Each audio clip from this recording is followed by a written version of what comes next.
Olá, olá! Sejam super bem-vindos a mais um episódio do Conversa Franca, Mudança de Hábitos para uma Vida Mais Próspera, uma iniciativa do programa Cooperação na Ponta do Lápis do Sicredi. Gente, eu estou aqui mais uma vez com a escritora, pesquisadora, a Michelle Miller. Tudo bem, Michelle? Tudo bom, Thaís? Tudo certo. Olá, pessoal.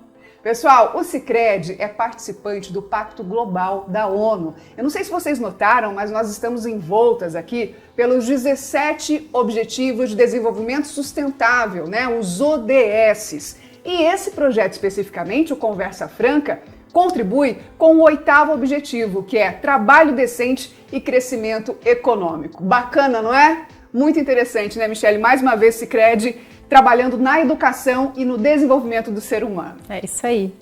E hoje nós estamos aqui para debater produtividade. Ô, palavrinha falada essa, Michelle? Palavra bastante explorada no mercado, né, Thaís? Estamos sempre nos perguntando se poderíamos ter feito mais e mais, se poderíamos ter produzido mais. E o que será que Benjamin Franklin tem a nos dizer sobre isso? Já já nós vamos saber. Antes eu gostaria de lembrar aqui a seguinte frase de Ben Franklin, que tem muito a ver com esse momento em que você decidiu investir o seu aprendizado na sua educação financeira. Veja só. De todas as ambições às quais o coração humano pode aspirar, não existe nenhuma mais nobre ou valiosa que é o aperfeiçoamento do caráter ou a capacidade de fazer o bem. Interessante essa frase, né, Michelle? Muito, Thaís.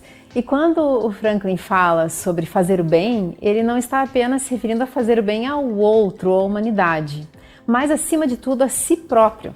Isso significa fazer boas escolhas e, para isso, devemos exercitar o autocontrole e outras virtudes relacionadas a uma vida saudável e produtiva. Essas virtudes formam o principal tema de reflexão do filósofo e político que ajudou a construir nos Estados Unidos, que buscavam a independência na época, a consciência do valor do trabalho, do dinheiro, do tempo e das relações sociais. Bem, mas vamos então entrar no tema de hoje, produtividade. E não esqueça de aproveitar mesmo, viu, gente, esse conteúdo. Por isso, chame aí família, amigos, associados, quem está pertinho de você e aproveitem os conhecimentos que nós vamos passar por aqui. Pessoal, tempo é dinheiro. Já ouviu essa frase? Olha, eu já perdi as contas de quantas vezes eu repeti essa frase e ouvi também. Thaís, tempo é dinheiro. E muito mais que isso. Sabe que dentro da etapa da consciência é necessário refletirmos sobre a nossa relação com o tempo. Uma grande parte da desorganização que nos impede de alcançarmos os objetivos, inclusive com o nosso salário, nosso dinheiro, pode ser atribuída à forma pouco consciente ou pouco lógica de lidarmos com o tempo. Somos otimistas demais com relação ao futuro. E é por isso que deixamos de economizar. Verdade, hein, gente? Sempre nos surpreendemos como o tempo passa rápido e continuamos enxergando o futuro como algo distante demais para nos preocuparmos. Mas esse bate-papo vai ficar ainda mais interessante. Eu chamo agora o nosso convidado de hoje, professor de administração e que sabe tudo sobre como gerir bem o tempo, Emílio Castro Paiva. Seja bem-vindo, professor, tudo bem? Tudo bem, Thaís? Prazer estar aqui com vocês. O que é um tempo proveitoso e produtivo na sua visão? Eu tenho clareza, Thaís, que a gente precisa entender o que é o tempo em primeiro lugar. Então, se eu entendo que o tempo é uma oportunidade que eu tenho de realizar transformações na minha vida, então, se eu estabeleço esses objetivos com clareza, eu consigo fazer bom uso do tempo. Então, o que é um tempo proveitoso? Um tempo em que eu gasto fazendo coisas que me permitem atingir a plenitude, que me permitem causar impactos positivos no ambiente onde eu estou, e me permitem contribuir significativamente para as pessoas que estão próximas de mim, seja no meu menor ambiente, que é a minha casa, seja no meu ambiente profissional, seja na cidade, seja no planeta. O que acontece que a gente tende a achar que sempre vai levar menos tempo para fazer uma coisa do que acaba levando, né? É uma tendência geral, não é todo mundo que é assim, mas a gente percebe que talvez um otimismo excessivo com relação ao tempo que eu vou levar para fazer. Por que isso acontece? Como que a gente poderia, né? Você tem alguma dica de como que a gente poderia usar, ter uma noção melhor de quanto tempo vai levar para poder até gerenciar melhor esse tempo? Michele, eu entendo assim, que o bom é a gente planejar adequadamente. Veja, coisas que a gente vai fazer, elas são diferentes. Diferentes projetos tomam mais tempo. O que eu entendo que a gente tem que ter clareza é que a gente não pode sofrer esperando apenas o resultado. Eu tenho que saber desfrutar do processo. Imagine, por exemplo, a gente quer se formar, né? Então a gente vai fazer um projeto de longo prazo, a gente fica 5 anos estudando, e aí a gente, de repente, numa noite, que é a noite de formatura, a gente vira engenheiro, a gente vira jornalista, a gente vira médico. Mas aquilo foi um processo que durou anos, a gente conheceu um monte de gente, a gente fez um monte de trabalho, viveu experiências novas, a gente se desenvolveu. E aí, se a gente ficou só esperando o resultado final, a gente acabou desperdiçando o tempo da experiência de transformação, que foi exatamente a passagem do tempo. Então, eu penso que o que a gente pode fazer é internalizar, é ter um conceito claro de que desfrute da jornada, desfrute do trajeto, não fique só esperando o resultado, né? Porque isso é angustiante e aí parece que nunca chega. E pior, quando chega, passa rápido. Exatamente. Agora, professor, a gente está aqui em pleno 2021, né? E uma das frases mais comuns, inclusive você que nos assiste, às vezes você pode falar isso: eu não tenho tempo, eu não tenho tempo para nada, né? Meu Deus, já passou tudo muito rápido. Por que a gente tem essa percepção hoje, professor, de que não há tempo para nada mais? Thaís, eu vou te dizer que isso não é verdade, né? Essa sensação de não termos tempo para nada, ela vem de duas coisas. Uma é falta de clareza no estabelecimento de prioridades. Nós temos tempo para várias coisas. A gente está aqui nesse momento, gravando esse programa, gravando esse podcast, enfim, a gente se organizou para isso. Então, a gente vai ter, o tempo é limitado, então o que a gente precisa é escolher adequadamente o emprego que a gente vai fazer do tempo que a gente tem. Pronto, simples assim. O problema é quando a gente acaba assumindo coisas que não são nossas, desculpe, coisas que não fazem sentido e a gente acaba gastando o nosso tempo para satisfazer a necessidade dos outros. Interessante, professor. Agora, o termo produtividade, às vezes ele fica muito relacionado à tarefa, né? Então eu faço 5 coisas, puxa, consegui ser produtivo esta semana. Mas e o cuidado de si? O autocuidado? Como é que você avalia isso? Também faz parte de um ser humano produtivo? Então, Thaís, Michele, eu acho que a gente perverte o conceito de produtividade, né? Porque às vezes a gente só atribui valor às pessoas, muitas vezes, na medida em que elas produzem resultados palpáveis, mensuráveis, em que ela produz riqueza. E não é só isso. A gente tende a sobrecarregar de trabalho, porque o trabalho acaba significando algo no ambiente onde a gente vive. Veja, quando a gente conhece uma pessoa, a gente quer saber, o que você faz? Parece que o que cria a identidade é a capacidade dela produzir. A gente não pergunta para ninguém quem é você. Então, veja, a gente traduz a identidade com a produtividade. E isso acaba sendo um erro, porque isso é só um pedaço da vida da pessoa. A capacidade dela produzir, a dimensão dela, que significa a produção para a humanidade, é um pedaço da vida dela, que está apoiado na sua existência de ser, né? De ser humano, de pessoa. Então, isso vai muito além do trabalho, muito além do produzir. A gente pode usar um referencial teórico, que é o do Stephen Covey, por exemplo, no livro Os 7 Hábitos das Pessoas Altamente Eficazes. Ele explica lá no 7º hábito que nós temos, vou ser simplista, 4 dimensões: dimensão física, dimensão espiritual, dimensão mental e dimensão socioemocional. Veja, ser produtivo, na verdade, significa desenvolver-se nessas 4 dimensões. Então, nós deveríamos ter objetivos estabelecidos em todas elas. Do ponto de vista físico, cuidar de si. Se esse corpo que nós habitamos, a gente não cuidar dele, a gente vai ter menos tempo para realizar as transformações que contribuam de maneira significativa para a sociedade, por exemplo. Então, é minha obrigação também cuidar de mim, cuidar do meu corpo. Se eu não cuido da minha cabeça, da minha parte mental, eu não vou estar suficientemente equilibrado para atender as demandas dos outros, as demandas que se nos apresentam. Então, assim, eu tenho que cuidar da minha mente, eu tenho que cuidar do meu desenvolvimento intelectual também. Eu tenho que cuidar da minha espiritualidade.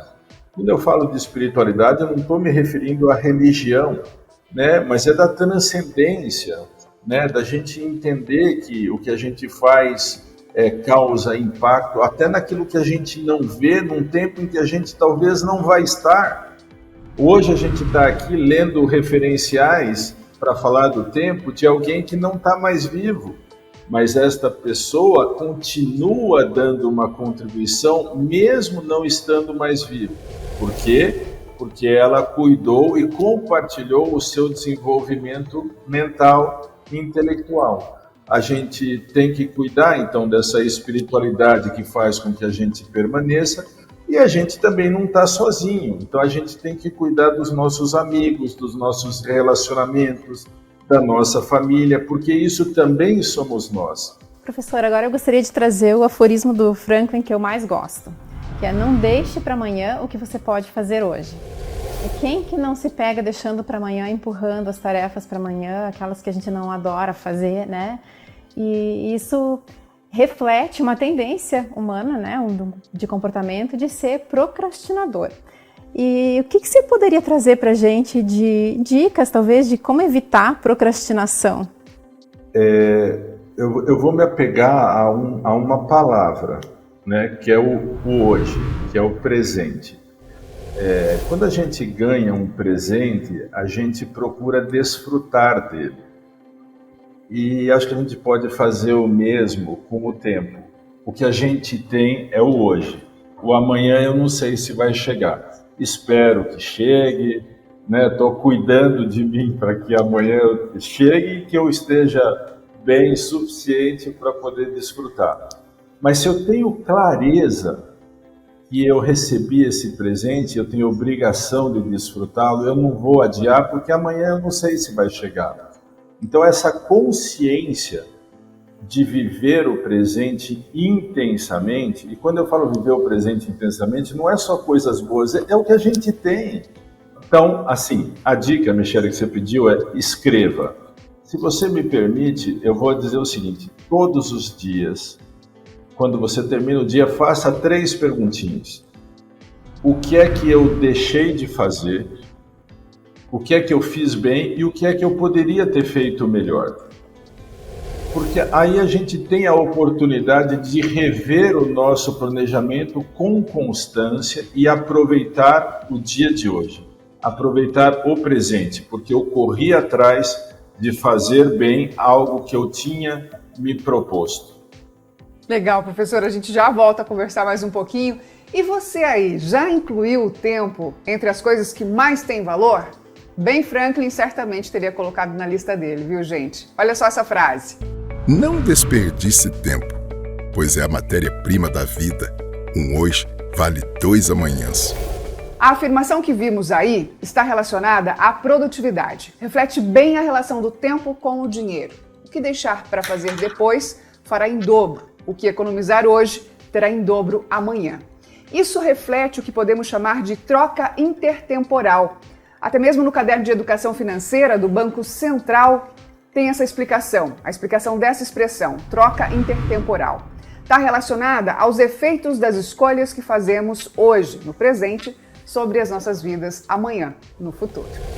Para enriquecer ainda mais nosso tema de hoje, que é produtividade, eu quero trazer para vocês mais uma história sensacional de Benjamin Franklin, que é a conversa das efemérides. Uma visão realista do tempo requer consciência de que ele é limitado, ou seja, de que a vida é efêmera, principalmente de certos insetos, que, coitadinhos, têm apenas 24 horas para fazer tudo que tem que fazer antes de caírem mortos. São conhecidos como efemérides e se parecem com pequenas libélulas. Para falar sobre a preciosidade do tempo a uma amiga, em uma de suas cartas o Franklin usou esses insetos como inspiração. Muito criativamente, ele disse à amiga que num dos dias que ela o encontrou sentado em um banco de praça, ele estava ouvindo as efemérides. Você sabe muito bem quanto eu conheço a linguagem de todos os animais inferiores, justificou ele na carta. Ele comentou, primeiramente, que ouviu o diálogo entre duas delas que estavam fazendo fofocas e perdiam o seu valioso tempo sem se dar conta de que ele seria tão curto. Em seguida, ele escreveu um monólogo de outra criatura que, ao contrário daquelas duas fofoqueiras, viveu os seus dias mais consciente do tempo limitado. Agora ele sabia que a sua vida estava com os minutos contados. E falou: "A arte é longa e a vida é curta", disse o solitário inseto e completou: "Para mim, depois de todas as minhas buscas ansiosas, agora não me restam mais prazeres sólidos, mas o reflexo de uma longa vida vivida com o propósito das conversas sensatas com algumas boas efemérides e, de vez em quando, um sorriso amável. Não nos é dada uma vida curta, mas nós a deixamos curta. Não nos falta tempo, nós o desperdiçamos. A vida é longa se você souber como usá-la." Gente, um texto tão antigo, de meados de 1700 e que ainda hoje traz luz aos nossos dias. Ouviu aí, professor Emílio, a conversa das efemérides? É incrível, né? Como esse texto ainda é muito atual e fala justamente assim, escolha com o que você quer gastar o seu tempo, né? Se é com qualidade ou se é com algumas mesquinharias. Eu vejo isso com muita clareza, né, Thaís? A questão de escolhas. Quando a gente falava agora há pouco essa questão de que não existe falta de tempo, existe falta de prioridade, talvez a grande dificuldade seja exatamente essa, de dizer como é que eu vou escolher em que vou empregar o tempo. Mas aí eu acho que a gente pode recorrer até ao título do livro do Viktor Frankl, que é Em Busca de Sentido. É um livro muito lindo, é um livro meio pesado, mas eu penso que quando a gente tem essa referência, a nossa vida fica muito mais facilitada. Quando nós gastamos tempo com coisas que fazem sentido para nós, coisas que vão nos permitir realizar aquilo que nós reconhecemos como nosso propósito. Então, a dica é essa, ter tempo produtivo é tempo gasto com coisas que fazem sentido para você. O que é que faz sentido para você? Aí é cada um que tem que saber. Aí é que cada um tem que olhar para os seus valores, reconhecer o seu propósito. E eu vou dar uma dica, se você me permite, Thaís. Para identificar e reconhecer isso, a gente tem que olhar para os nossos pontos fortes, para as coisas que a gente faz bem, para as coisas que fazem bem para nós quando a gente faz.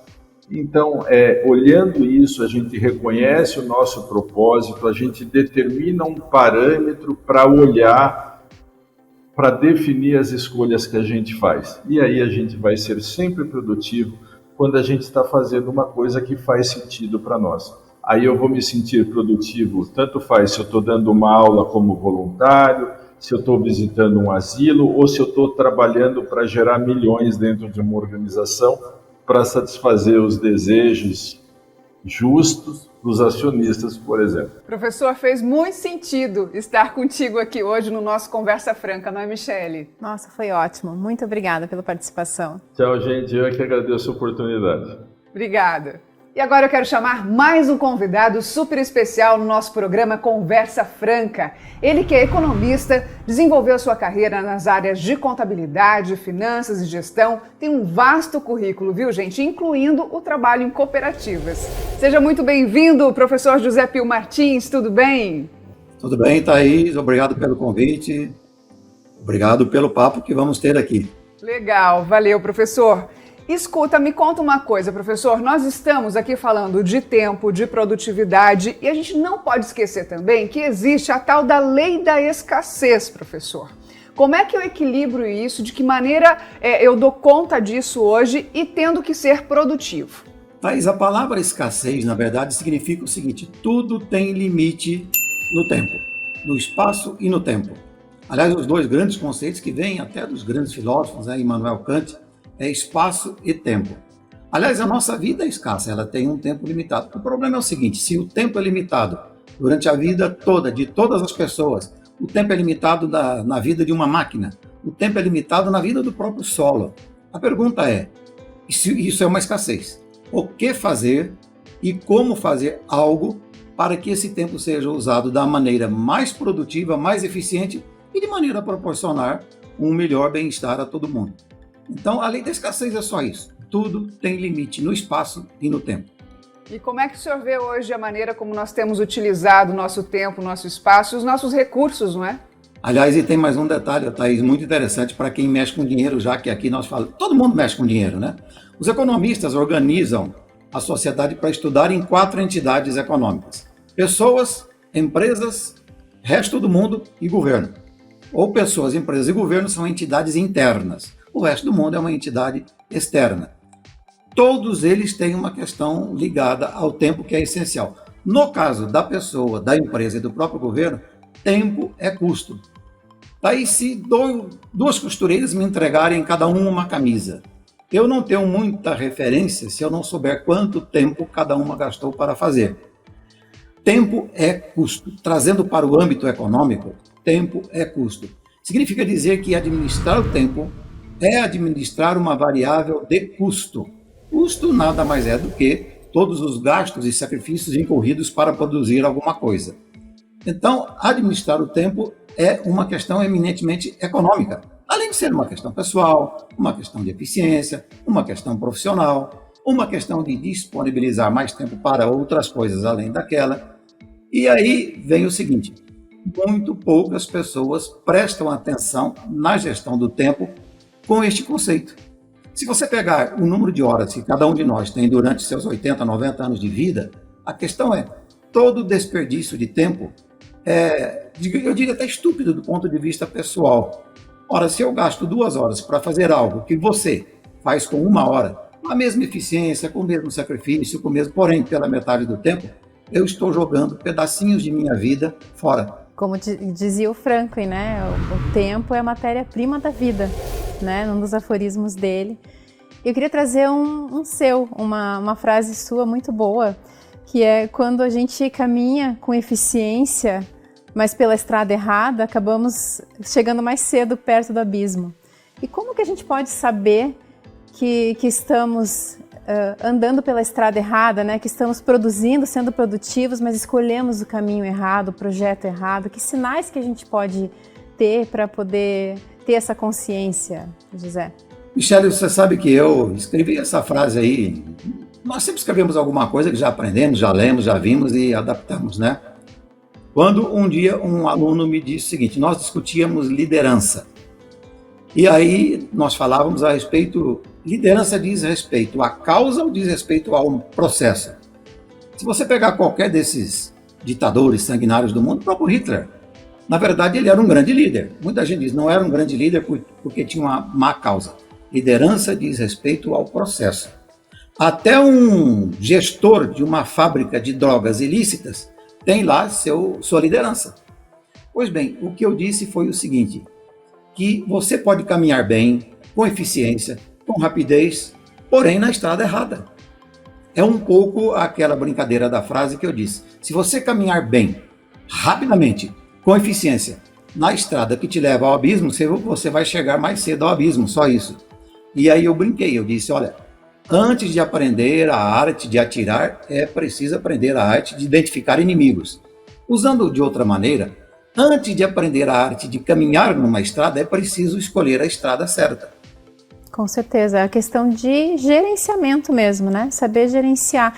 E nesse gerenciamento de tempo, eu gostaria de saber a sua opinião sobre a utilidade das listas, de fazer listas. Até porque a gente está falando bastante de Franklin e ele era um adepto dessa prática de fazer lista para tudo, inclusive prós e contras, quando ele precisava tomar uma decisão difícil.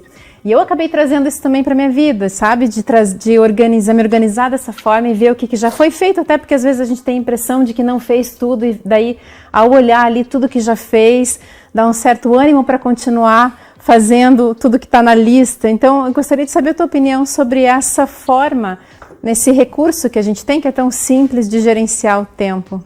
Michele, nós tropeçamos geralmente em conceitos simples. Eu aprendi uma coisa como economista. Toda vez que eu vi e que estudei uma empresa que quebrou, que foi a falência, eu percebi que ela foi a falência transgredindo princípios simples. Não eram princípios sofisticados. Eu tenho uma filha que mora em Londres, eu entrei numa livraria e vi lá um livro chamado O Poder da Lista. Eu falei, vou comprá-lo. Só que entre a minha decisão de comprar e a minha compra, eu fui ao toalete. Quando eu voltei, o livro tinha sido vendido e só tinha aquele exemplar na livraria, eu não comprei. Eu digo o seguinte, a maior sabedoria de nossas mães, nossas avós, é a listinha. E digo mais, com toda a tecnologia, toda a parafernália, celular, tablet, computador, notebook, essa coisa toda, eu, para não dizer que defendo essa ideia... Que ótimo isso, professor! Porque eu poderia concordar com vocês apenas aqui para ser simpático, mas minha família dá risada. Eu ponho tudo em lista. E eu tenho uma boa memória, hein? Eu tenho uma memória muito boa.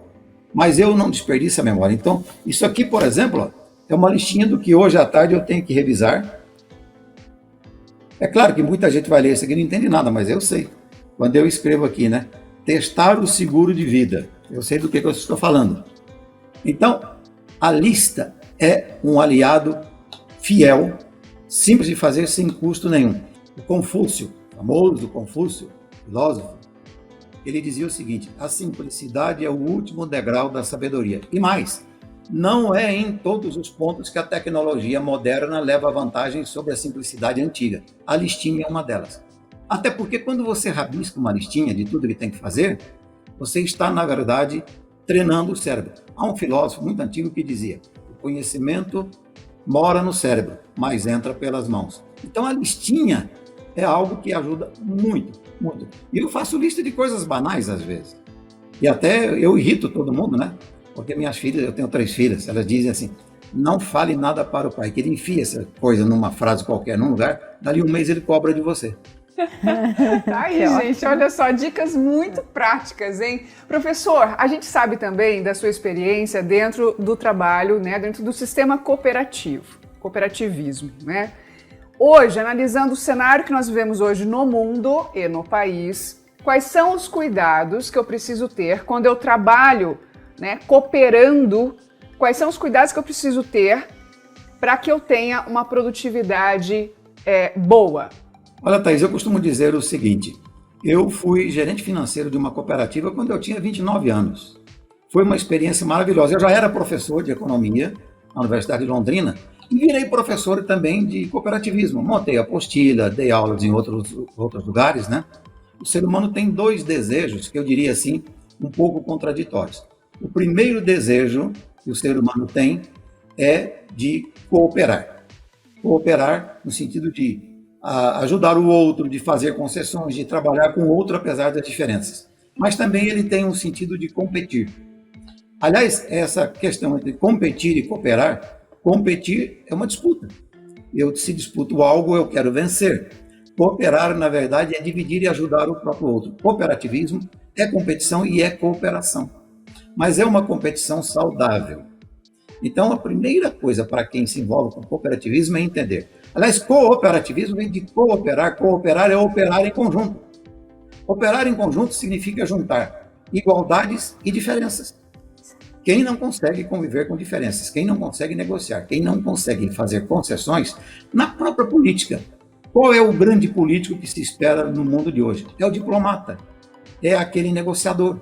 é aquele que ouve, é aquele que sabe fazer concessões. No cooperativismo é a mesma coisa. O cooperativismo não tem lugar para um cooperado que acha que só ele sabe, tudo que ele disser é válido e tudo que ele ouvir não é válido, ele não sobreviverá. Então, eu acho que essa questão de entender que competir e cooperar são duas necessidades típicas do ser humano. Professor, para a gente ir finalizando o nosso bate-papo aqui, né, o senhor falou que o interessante seria sabermos, né, o ser humano saber cooperar para que a gente realmente progrida enquanto sociedade mesmo. Analisando tudo que a gente está vivendo hoje, o que esperar para 2022 da nossa economia especificamente?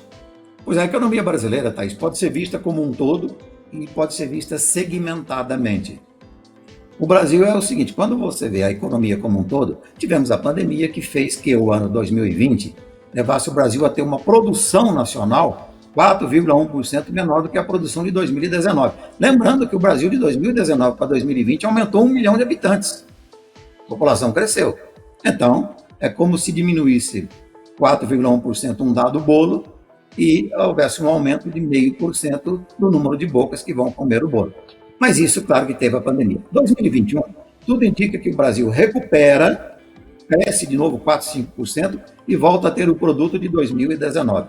Mas, de novo, 2021, o Brasil deve terminar com quase 214 milhões de habitantes, segundo o reloginho do IBGE. Então, o Brasil tem sempre um desafio. A produção nacional, o produto nacional, precisa crescer. Como a população cresce entre nascidos e mortos, cresce um líquido em torno de 0,5%, o Brasil precisa crescer muito mais de 0,5% no ano para que possa empregar mais gente, melhorar a distribuição da renda, a distribuição da produção nacional. Há uma previsão de que em 2021 o país possa crescer em torno de 5%, ou mais, um pouco menos, e que no ano de 2022 havia uma previsão muito otimista de 3, 3,5%. Porém, no geral, já tem gente falando que por causa da inflação, por causa da crise hídrica, essa seca que ninguém esperava, por causa dos problemas internacionais também, e ainda por rescaldos da pandemia, nós não vamos atingir um crescimento de toda a produção brasileira em relação a 2021 de 3,5%. Será, evidentemente, lamentável, mas pelo menos é um crescimento positivo. Agora, o Brasil precisa ser segmentado. Quando você pega o grande segmento do agronegócio, aí tem um crescimento muito maior do que a média nacional. Média é sempre o seguinte: existe um homem alto, um homem baixo e um homem intermediário. A média é o meio. Então sempre haverá algo acima, algo abaixo. O produto brasileiro pode aumentar 3% no ano que vem, mas possivelmente o agronegócio contribua com muito mais do que 3%, e alguns setores não crescerão 3%. Então são os desafios do Brasil, né? Agora, Thaís, deixa-me enfiar o tema produtividade no meio dessa história. O que é produtividade? Na verdade, diz assim, produtividade é fazer mais com o mesmo ou fazer o mesmo com menos. Então, produtividade pode ser mostrada de maneira muito simples. Entregue 1 quilo de trigo para 5 padeiros diferentes, 1 quilo para cada um, e mande fazer pão. No final do dia, você olha quantos pães cada padeiro produziu. Produtividade é o número de pães produzidos com 1 quilo de trigo. Um padeiro produz 100 pães com 1 quilo de trigo, o outro produz 105 com 1 quilo de trigo, o outro produz 130. Produtividade é sempre uma fração. É uma relação entre um numerador e um denominador. Ou, numa linguagem aritmética, entre um divisor, um dividendo e um quociente. Produtividade é isso. E esse é o maior desafio do Brasil. Nós podemos olhar a produtividade de um país pegando assim: quantas horas o povo trabalha durante um ano? Aí o Brasil tem 106 milhões de pessoas em condições de trabalhar, cada pessoa trabalha em torno de 2.000 horas por ano, você tem os desempregados, aí faz uma multiplicação e veja lá, o Brasil tem, por exemplo, quase 200 bilhões de horas homem trabalhadas por ano. Qual é o produto por hora do Brasil? Em medida internacional, é em torno de 11 dólares. Nos Estados Unidos é 55. É uma produção por hora nacional de trabalho, produção por hora de trabalho do povo no Brasil é 11 dólares por uma medida internacional do Banco Mundial. A produção por hora de trabalho nos Estados Unidos é de 55 dólares. Há explicações do porquê. Então, o Brasil tem um desafio com produtividade que é monumental. No caso aqui, eu estou falando de produtividade econômica. Produtividade tem um outro conceito que é qualitativo, né? Tá certo, professor. A gente agradece muito as suas análises aqui hoje no nosso Conversa Franca, tá bom? Obrigada. Muito obrigado, bom trabalho a todos e disponha.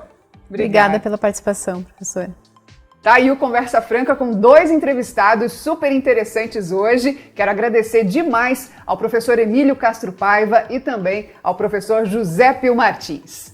E o nosso próximo encontro será sobre organização. Você consegue organizar bem suas contas? Ou vai só no fluxo, deixa a vida te levar? Mas se o pilar da vida financeira estiver organizado, você enfrenta melhor esse mundo tão atribulado que a gente está passando. Não perca, será mais um episódio super importante nesse nosso aprendizado sobre educação financeira, juntamente com o Sicredi. Um abraço para todos vocês e até logo! Até logo, pessoal!